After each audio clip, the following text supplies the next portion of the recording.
Interview and job search strategies that work.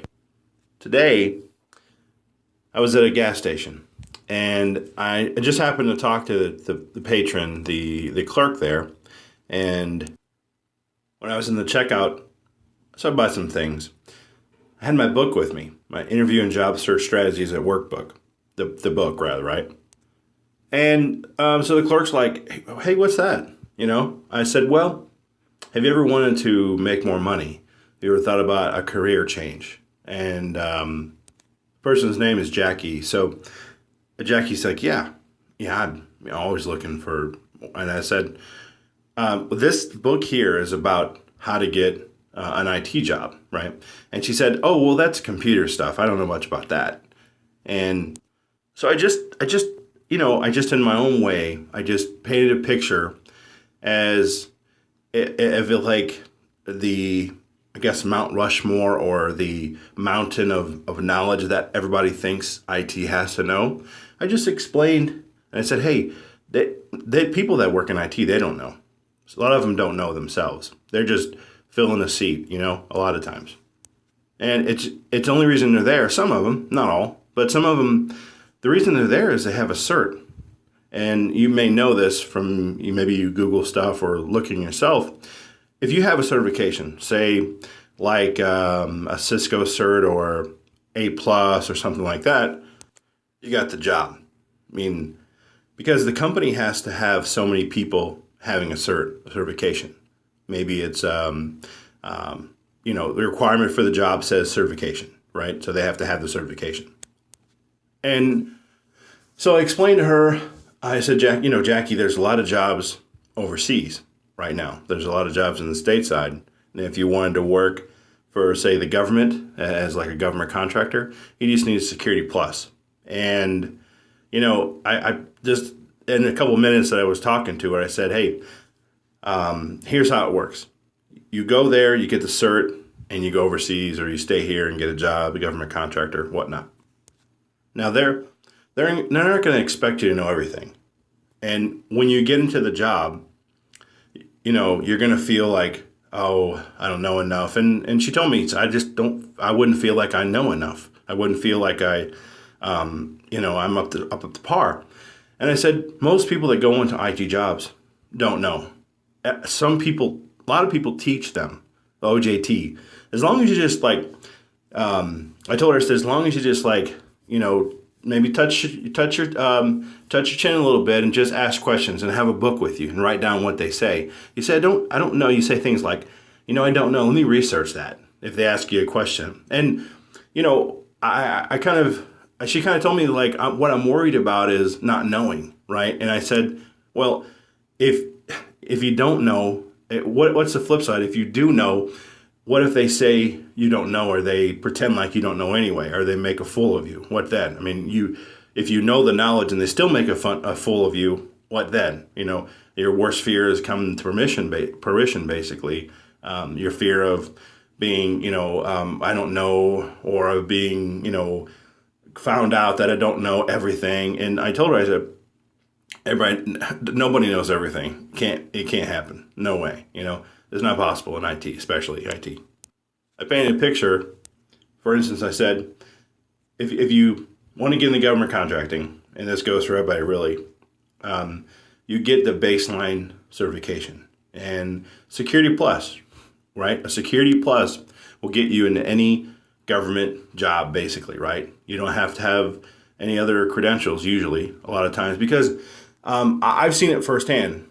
People I know, they didn't have. So the job they were doing was like a network admin, but they didn't have. They had a CCNA, but they didn't have a Security Plus. So their company actually let them go. They said, you don't have a Security Plus. Now, mind you, they've been doing the job for how many years, and they know the job. But because they didn't have Security Plus, the government said, get out. Because, well, not the government, but their employer, who the government is the customer, right? So the employer said, we got to let you go because our customer, the government, says you have to have Security Plus. Otherwise, you can't work here, basically.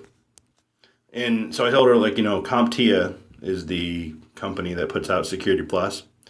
and it's like $315, I think. It's 100 questions that gets you like an IA level 2 certification. So that meets the DoD 8570 mandate. The other one is a CASP, C-A-S-P. You might have heard, or you may have not heard of a CISSP. So the CISSP, that's, I think, $700 to take the test. It's a couple hundred questions, I think. And that gives you an IA level 3, according to the DoD 8570 M or whatever it is. But the CASP, C-A-S-P, I think it stands for Certified.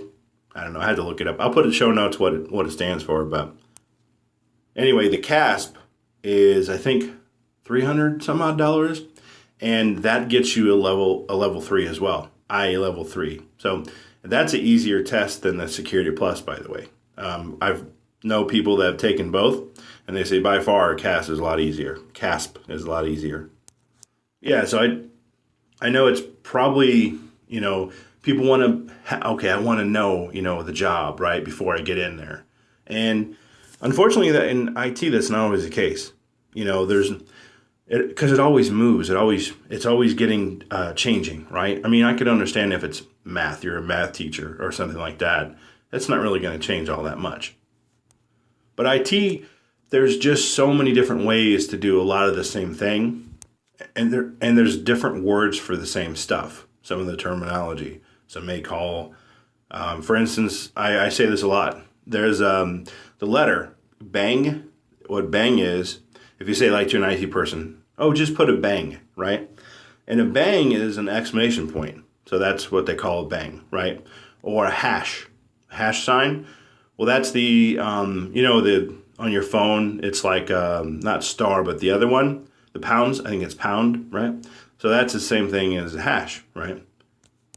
So, I mentioned to Jackie, I said, if you want to get out of this type of job, here's what you do. Of course, I gave her my course, right?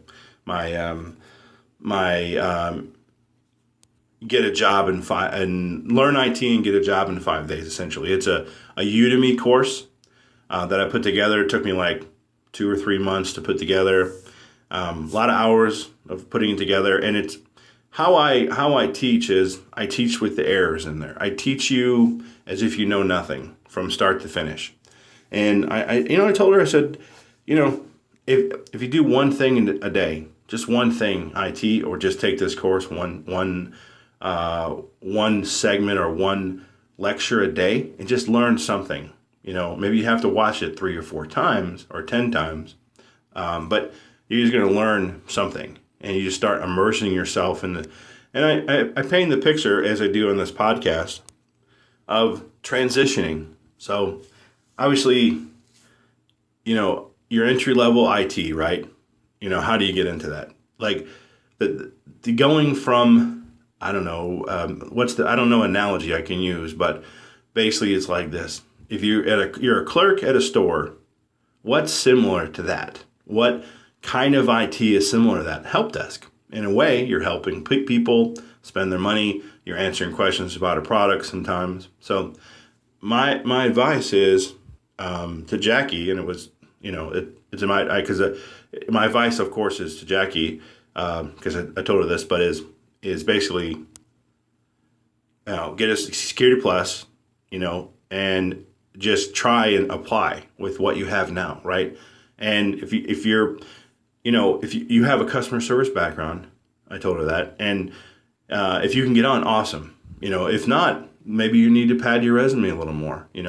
It's something like working for a call center, that really helps a lot, or an ISP, internet service provider, such as like Time Warner or Cox Communication. And so the thing about that is, obviously I didn't tell her this part, but I told her I'd talk about it in my podcast, and I'm going to send her this so she's listening now, hopefully. So Jackie, the first thing to do is put your resume together and just, take my course, of course, right? And then when you learn one thing, like for instance, Active Directory, you learn a little bit of Active Directory. You learn how to install Windows. Put that down. Installing Windows 2008. Put it in your resume. Start applying at those jobs, the help desk jobs. And also put on there pursuing Security Plus CE, because it's going to get tagged in the search engine, other searches or whatever. And what you're looking for is a callback. You're looking for someone to start talking to you about a job and get you kind of excited. Like, oh, wow, they really like my resume. They value my skill set, right? Because you can do all this work, take the course and all that. And okay, awesome, I have the course. But if you don't apply it and if you don't get an aha moment from it, you don't get that feedback from anybody else saying, hey, you know what, you're doing really great. You have a lot of good skills that we like to have. And the fact that you're customer service and you can talk to folks is really good. And you have a good attitude. Those are the three things really, and Security Plus, of course, and I'll tell you, start with overseas jobs, such as Qatar, maybe UAE, maybe Germany.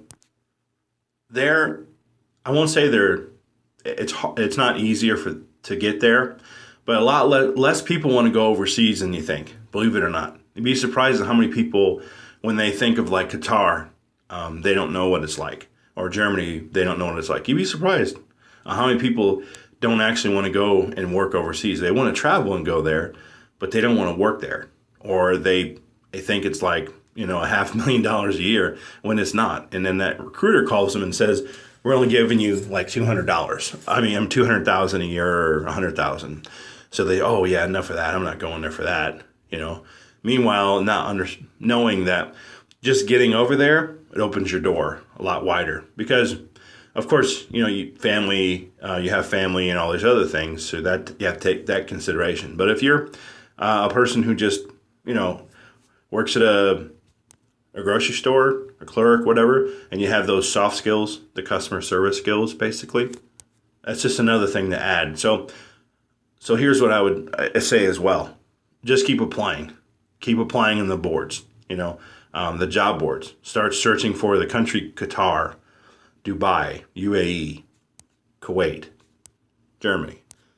And also, Jackie, don't put an address in your resume. Just put a name, an email address, and a phone number. And then maybe put in your resume, or if you fill out these job boards, basically, put down you want to relocate. You don't mind relocating. And every call that you get, everybody that calls you, even if if it's in the country, if it's in the States, even if it's in the States or other countries, always say, yes, I'm willing to relocate. You want to get to the point where you're talking to you're getting an interview, because once you get an interview, again, it's gonna just that much more knowledge that you have, that experience that you're gonna have. Think of it like a playbook, basically.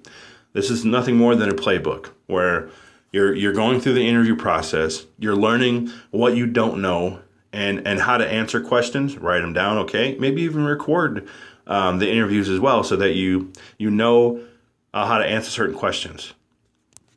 And when they talk about your skill set, write those things down they're looking for. Maybe you can Google some of that. Maybe you can watch a video on YouTube. Maybe my course doesn't have everything that you're looking for. And so you're looking for that one little unique thing, and you write that down. Okay, they need me to know this. Okay, write that down. If you're talking about help desk, you can't go wrong with learning Active Directory, because Active Directory, that every systems administrator, everybody that touches Windows, like a server admin, all of those individuals know Active Directory or have touched it at one point or another. Everybody worth their salt, basically, knows or has touched Active Directory. And Jackie, if you watch my video, my course, you'll know Active Directory as well. So what things should you be looking for job-wise, right? So keyword search, help desk, just the keyword in dice.com. I'd start there. Monster.com, careerbuilder.com, careerjet.com. Type in Active Directory, type in help desk.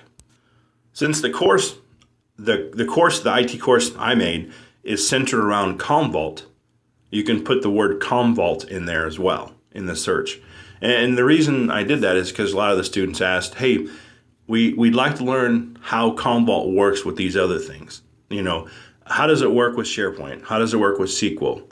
How does it work with Active Directory, AWS? How does it relate to that? How do I set that up? And that's what the course is about, really. It's all these other skills around this one skill, this niche skill, and it's Commvault. And it's a backup piece of software. So you put on your resume Commvault when you pass. You know, you go through my course, and you know Commvault a little bit, right? Just put it in your resume, and then to start to go on these interviews, right? Start going on these interviews. The other thing to do is go to WordPress.com and create your own WordPress website, your own blog, essentially. You know, Jackie, have your own blog. Have something social like you're a contributor, like content contributor, right? If you learn something on this course, blog about it. WordPress.com. You know, maybe jackie.wordpress.com or whatever it is, and then write about it. Oh, I learned this today. This is really cool. Have a Twitter. Start a Twitter account. Start an Instagram account. I know it sounds like a lot, but it's a way for you to reflect. And when you're talking to a potential recruiter, this is just another way of them knowing who you are. You know, you want to know who they are, but they're going to want to know who you are. So if you're like, oh, I have a blog. Okay, you know, you have some content that they can see. Oh, okay, I see that you've started to learn this. And I see your transition that you've learned X, Y, Z. And you've talked about, okay, the challenges perhaps of learning, you know, Active Directory or whatnot. And they can see that. And like, oh, okay, there's a little more context there, you know. And you're more personable. Okay, that's a person we want to hire, you know. They're really talking about their skill set, trying to hone their craft. A lot of recruiters, what they want, or not recruiters necessarily, but the IT operations manager, they want to know, you know, are you getting better? Are you building your resume? You're building your skill set. You're not just stopping. And the blog is a way to really relay that. Also, here's what I do, Jackie. I'll tell you what I do. If I have a job interview, this is exactly what I do. I go out and I look at the location. You know, I'll entertain any job offer, by the way, or any interview. I always do.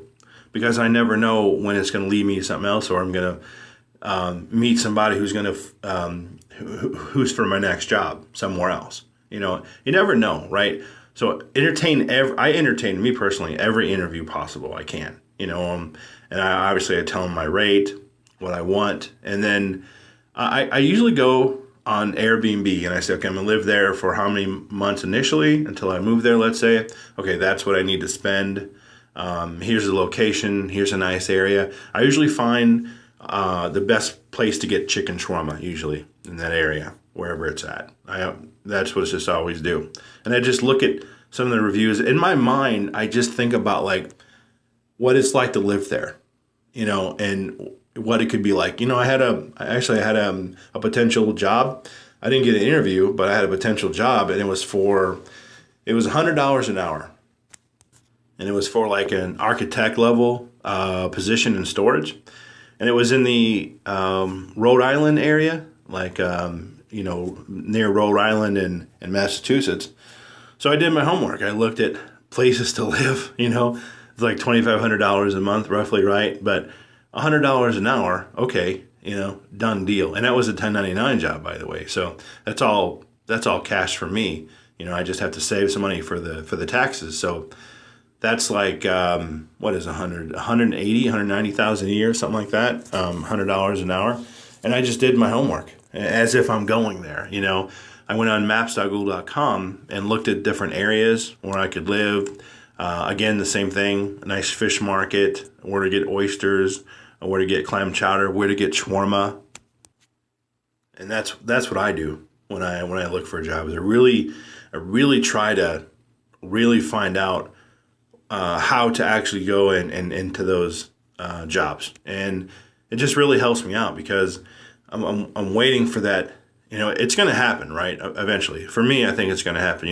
Eventually it's going to happen where I make $100 an hour or $200 an hour, whatever it is, right? Some just crazy money. Wow, that'd be awesome.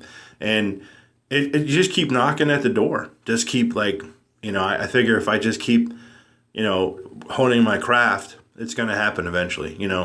Will I be a millionaire? I don't know, maybe. Who knows, right? But you never know. But I have to first reach, I don't know, before a million, of course, you have to reach, 500,000, right? So that's definitely, that's something to entertain. And I'd say that as well. The one thing that helps me out is I have I write down all the bills I have, I write down all the costs, and then I say, okay, it's a calculator. Here's what it's going to cost for me to live in that area, after the salary. And I have that already. I kind of have it for different areas of the United States already. Knowing, because I've been on so many interviews or searched so many jobs, every time I just keep track of it. So I know the range of salary, how much it's going to take for me to live there, to live comfortably, right?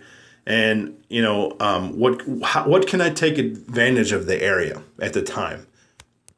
For instance, if I got a job in Minnesota, Mall of America, every weekend, just go in there and just fill up my Yelp or fill up the TripAdvisor and just start taking reviews of every place that you go to and maybe talk about the area, and this just kind of, this is me anyway, right? Just talk about where you're at, talk about the niceness of the area, and just comment on it. Maybe do the blog post about it, the area, what you like about it, what you don't like about it. Take lots of pictures, paint an image for other folks who've never been there, through your perspective, basically. And if you get a job overseas, that's about a month. It usually takes a month to process, to get over there and all that. And they pay they pay you for the flight over there, right? For instance, in the Middle East, right? Pretty much anywhere in the Middle East. They'll pay for your flight over there. They'll put you up in a hotel. They'll give you a company accommodation for how long you're there. And they'll give you travel money to come back every 6 months or whatever. And if you're there, say you're in Dubai, right, or whatever. You could go anywhere you want in Dubai and just go to the, I think, Burj Dubai. No, it's called Burj Arab, I think it is. Yeah, tallest building in the world. And if you want to go to the Maldives, if you want to go to Sri Lanka, if you want to go to Bombay, you're literally an hour's flight or 2 hours flight, something like that away from those areas. If you want to go to the Sharm el-Sheikh, Egypt, if you want to go to Giza Pyramids, you're literally 2 hours away. You go to Lebanon, that's Beirut, Lebanon. You're two hours away or hour and a half away. Basically Turkey, a little bit Morocco. You're right there, And, just kind of, open your perspective maybe a little bit more, right, on things. And, I don't know you, Jack. I don't know if you've been overseas or not, but if you haven't, that's a good way to start, And that goes for really anybody, too. When you're overseas, I've lived overseas, so I can tell you this. It's not for everybody, but I think for me, it just makes me more appreciative of where I'm at and where I'm from, and it's just amazing. The problems that that exist here, they don't exist over there. And it's just different. It's just way different perspective on things. Times when you're eating outside, and you're of course, chicken shawarma, right? We know about that. I'm a chicken shawarma guy. So we're outside eating chicken shawarma with some friends and just talking for hours. Now, I haven't been to Europe much, right? But I've heard that's how it is in Europe, where they just talk, like the Greek people. They just talk for hours, and just enjoy each other's company, right? That's the kind of lifestyle over there. That's what it's like over there in the Middle East. So, Jackie, I think hopefully this has been informative to you. And, let me know, or anybody else let me know. Send me a message in Anchor. There's an Anchor app.